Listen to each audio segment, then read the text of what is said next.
Hello friends, welcome back to my YouTube channel.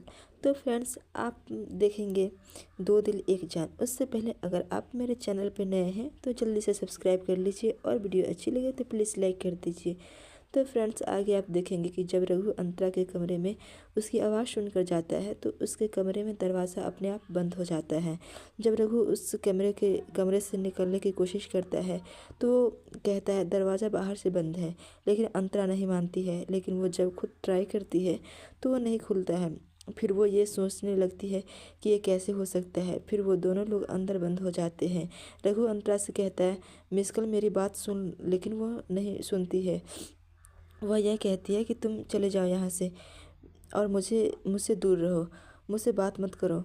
लेकिन रघु कहता है कि मिस कॉल तुम मेरी बात तो सुन। इतने में अंतरा के हाथ में दर्द होने लगता है, उसको खून निकलने लगता है। तो रघु देखता है कि उसके हाथ में गहरी चोट होती है और उसको ब्लड निकल रहा होता है। अंतरा रघु की आंखों में देखती है, वो इमोशनल होने लगती है और रघु उसकी चोट को देख रहा होता है। जैसे ही रघु अंतरा की तरफ देखता है, अंतरा नज़रें झुका लेती है और उसकी तरफ नहीं देखती है। अंतरा की आंखों से आंसू आ रहे होते हैं और अंतरा अभी भी रघु को देखती है। और रघु जैसे ही अंतरा की तरफ देखता है, फिर से वो नज़र घुमा लेती है और रघु अंतरा के हाथ की पट्टी खोलता है। वह देखता है कि अंतरा के हाथ में खून निकल रहा होता है, तो वह कॉटन से साफ़ करता है। वह अंतरा से कहता है यहाँ पे बैठ, लेकिन वह कहती है नहीं और वह उसकी बात नहीं मानती है, उसको धक्का दे देती है।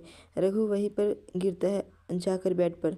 अंतरा कहती है कि तुम्हारी हिम्मत कैसे हुई मेरे नज़दीक आने की, दूर रहो मुझसे। और फिर वह यह कहती है कि साहब, और उसकी नज़र फ़ोटो पर पड़ती है।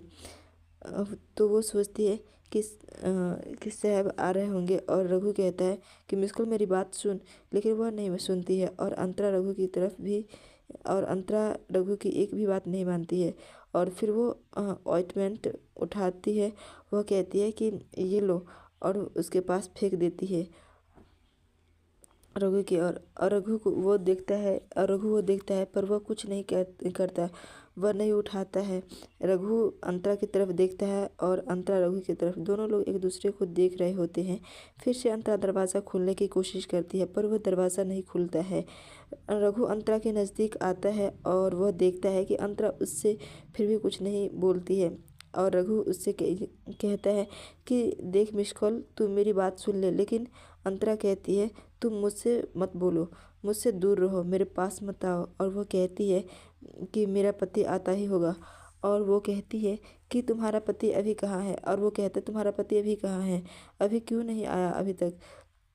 वो यह कहती है मेरा पति तुम्हारी तरह नहीं है झूठ बोले, वो सच बोलता है और वह झूठ बोल के कोई काम नहीं करता है। फिर रघु कहता है बड़ा अच्छे से जानती है तू अपने पति को। तो वो यह कहता है कि वह एक नंबर का झूठा है। और वो ये कहता है कि नहीं, वो झूठा नहीं है। कहती है वह झूठा नहीं है। और रघु कहता है उसके दिल सीने में तो दिल ही नहीं है, उसके दिल सीने में तो दिल ही नहीं है।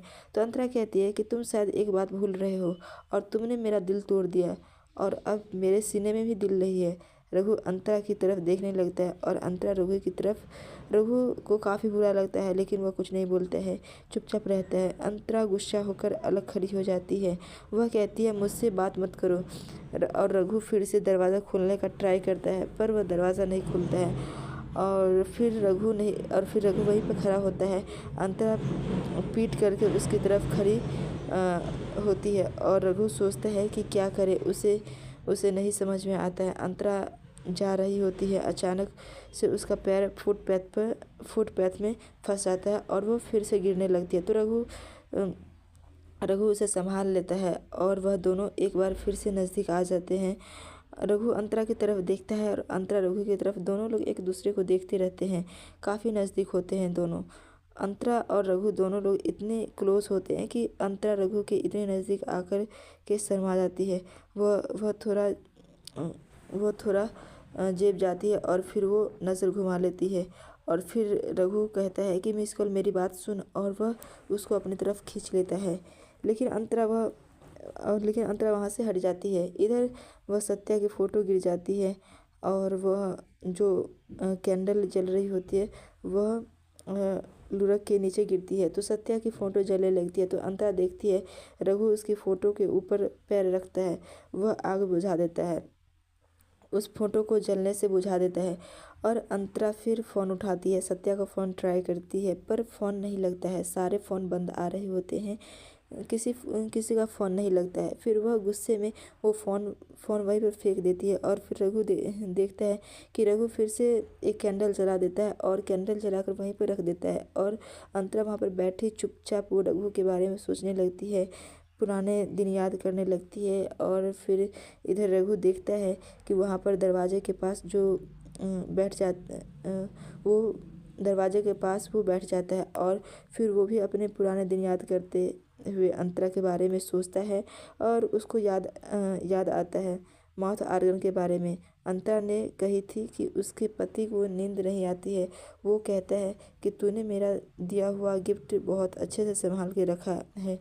तो अंतरा कहती है कि तुमने मुझे जो कुछ भी दिया मैंने बहुत अच्छे से संभाल के रखा, जो भी गिफ्ट्स दिए वो भी, और जो तुमने मुझे दर्द दिया, धोखा दिया वो भी। और फिर रघु चुपचाप हो जाता है, कुछ नहीं बोलता। अंतरा रघु की तरफ बहुत घूर के देखती है, उसे गुस्सा आता है लेकिन रघु चुपचाप बैठा रहता है, कुछ भी नहीं बोलता। उससे अंतरा अभी भी रघु के बारे में सोचती है और रघु की तरफ देख रही होती है, लेकिन वह चुपचाप बैठा रहता है। और फिर अंतरा बेड पर खड़ी होती है, अंतरा के हाथ में दर्द हो रहा होता है लेकिन वो कुछ नहीं करती, वो रघु की तरफ देख रही होती है। और रघु अंतरा के पास आता है और अंतरा एकदम से स्वयं हो जाती है। वह रघु को अपने पास आता देखकर वह कहते दूर हटो यहाँ से, लेकिन रघु उसका हाथ ज़बरदस्ती पकड़ता है। वह देखता है कि उसके हाथ में ब्लड बह रहा है और फिर वह उसके बैंडेज करने की ट्राई करता है लेकिन अंतरा बैंडेज नहीं करवाती है। वह कहती है हटो यहाँ से। वो बार बार रघु उसके चेहरा छूता है, उसका बाल हटाता है चेहरे से और बार बार अंतरा उसका हाथ झटक देती है, लेकिन फिर से रघु ट्राई करता है, फिर से उसका बाल हटाता है, फिर से अंतरा हाथ झटक देती है। फिर वह ट्राई करता है, फिर से अंतरा के चेहरे पर हाथ रखता है, फिर से अंतरा उसके टच को फील करने लगती है। और अंतरा जब उसके टच को फील करती है फिर उसकी तरफ देखती है तो एकदम से हट जाती है। फिर वह बेड पर जाकर लेट जाती है और वह सो जाती है। तो रघु उसके हाथ पर पट्टी करता है जब वह सो रही होती है और जब उसकी बैंडेज कर देता है तो उसको छूने की सोचता है, लेकिन वह फिर हाथ हटा लेती है। फिर रघु उसको ना ब्लैंकेट उड़ा देता है, फिर दरवाजे के पास जाकर वो खुद बैठ जाता है और उसको भी नींद आ जाती है। फिर अंतरा की अचानक से आँख खुलती है, वो देखती है कि रघु के हाथ से ब्लड बह रहा है तो वो उठती है और फिर वहाँ से उठ के फिर वो रघु के पास जाती है। रघु का हाथ पे फिर से ऑइंटमेंट लगाती है और वो रघु को देख रही होती है, उसके आंसू बहते हैं, वो काफ़ी दुखी होती है, वो रघु के बारे में सोच रही होती है और वो बहुत रो रही होती है।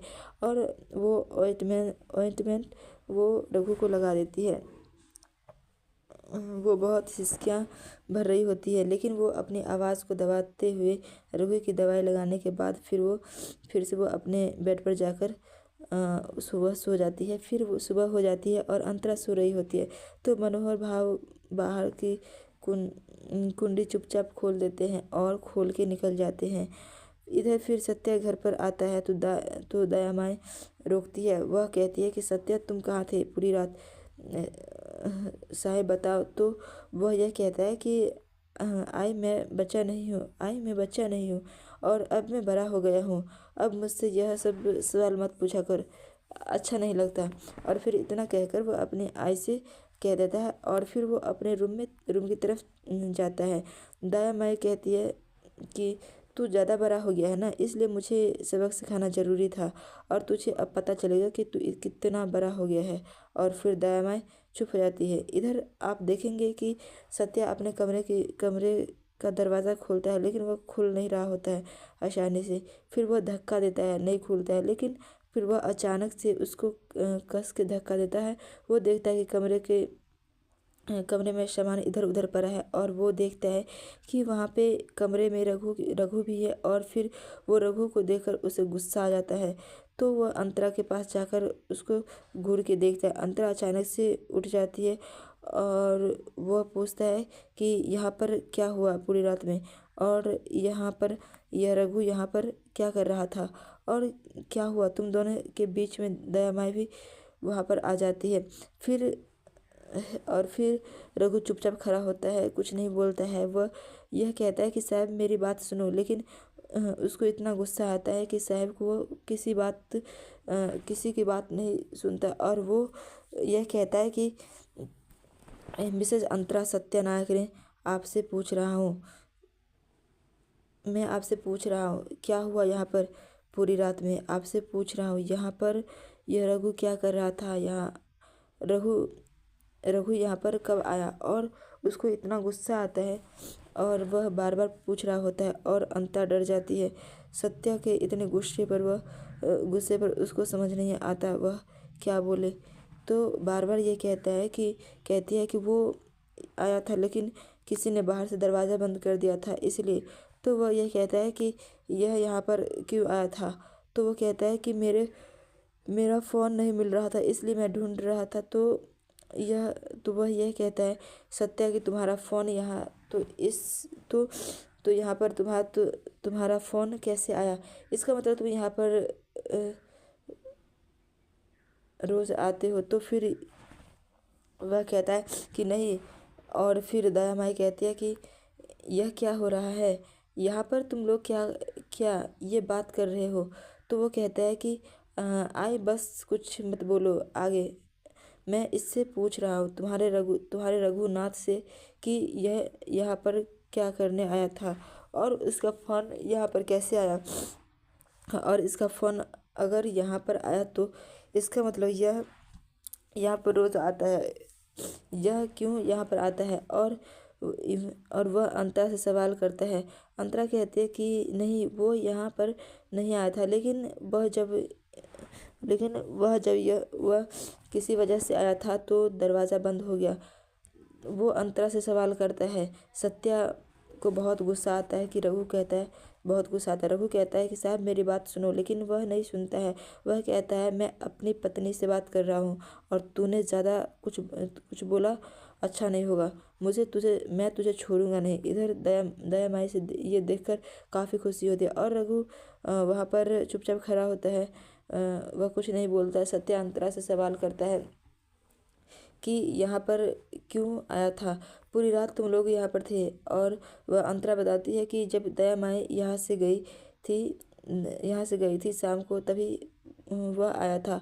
और फिर वह कहता है शाम को आया था, इसका मतलब पूरी रात वो यहीं पर था। क्या हुआ तुम दोनों के बीच में, बताओ मुझे क्या हुआ। और उसको बहुत गुस्सा आता है। दया माई को वहाँ पर चुपचाप खड़ी रहती है, वह कुछ भी नहीं बोलती है, कुछ भी नहीं करती है। सत्या अंतरा से बार बार सवाल करता है। अंतरा डर जाती है, सहम जाती है। उसे नहीं समझ में आता है कि आखिर वो क्या जवाब दे। और रघु कहता है कि साहब मेरी बात सुन, लेकिन सत्या उस पर बहुत गुस्सा करता है, वहाँ से कमरे से निकल जाता है। वह बाहर निकल के देखता है तो बाहर रघु का मोबाइल रखा होता है और वह मोबाइल उठाकर वापस कमरे में फेंक देता है। अंतरा उसको देखने लगती है और इधर रघु देखता है कि और फिर रघु चुपचाप खड़ा रहता है। इधर इधर सत्या को इतना गुस्सा आता है, फिर वह वहाँ से निकल जाता है। इधर दया माई कहती है कि रघुनाथ तुम चिंता मत करो, तुम जाओ मैं देख लूँगी यहाँ पर बात सब कुछ संभाल लूँगी। वह कहता है कि माई पर मेरी बात तो सुनो। वो कहती है कि मैं समझ सकती हूँ, तुम जाओ मैं यहाँ पर देख लूँगी। फिर वह चला जाता है तो दया माई अंतरा को रुमाल देती है। वह कहती है कि यह लो अपने आंसू पोंछ लो ना, तुम्हारी आंसू पोंछने के लिए काम आएगा। और फिर जब दया माई हंसती है तो वह बात याद करती है जाते समय उन्होंने कहा था मैं जा रही हूँ, पीछे जरा संभल के रहना। और फिर वह कहती है कि यह सब आपने किया है। तो दया माई कहती है कि एक बाजी तूने और एक बाजी मैंने, और मेरी तो बारी थी और तुम्हें सोचना चाहिए था। और फिर वह यह कहती है कि यह सब आपने किया, और फिर इधर अंतरा को बहुत गुस्सा आता है, लेकिन दया माई कहती है कि मैं अपनी बाजी चल चुकी हूँ, और अंतरा चुपचाप खड़ी रहती है। उसे नहीं समझ में आता क्या करे। दया माई कहती है कि अब एक बाजी तेरी एक बाजी मेरी, सास बहू का खेल ऐसे ही चलेगा तो बड़ा मज़ा आएगा। और इतना कहकर फिर वो दया माई वहाँ से जाती है। अंतरा आपने अपने कमरे में होती है, और दया माई कहती है कि आज ये रस्म है, हल्दी कुमकुम की सारी बस्ती वाले आएंगे। तब तब तक 2.5 घंटे तेरे पास है, तू अपने पति को मना ले। इधर फिर वह सोचती है सत्या के बारे में। सत्या को बहुत गुस्सा आता है और दया के बारे में, और फिर अंतरा रोने लगती है। इधर सत्या बहुत गुस्से में होता है, और फिर वह वहाँ से चला जाता है। तो फ्रेंड्स, आज के लिए इतना ही, और अगर आप मेरे चैनल पर नए हैं तो जल्दी से सब्सक्राइब कर लीजिए, और वीडियो अच्छी लगे तो प्लीज़ लाइक कर दीजिए। Thank you friends, bye bye.